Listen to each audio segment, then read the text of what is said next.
to my countrymen,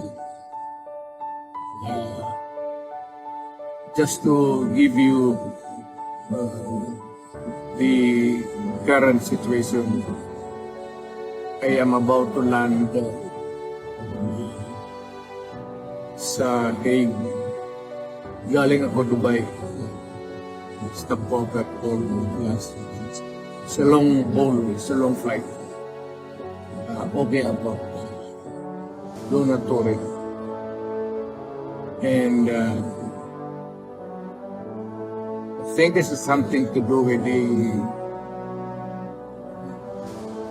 law and order now.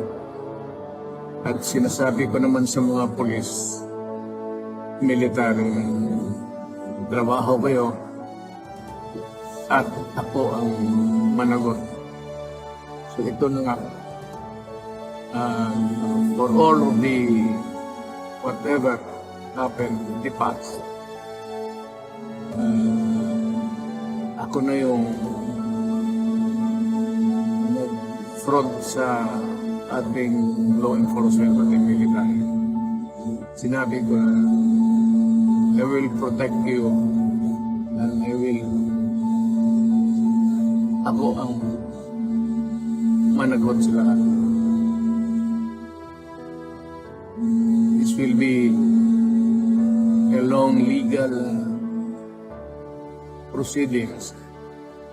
But I say to you, I will continue to serve the country.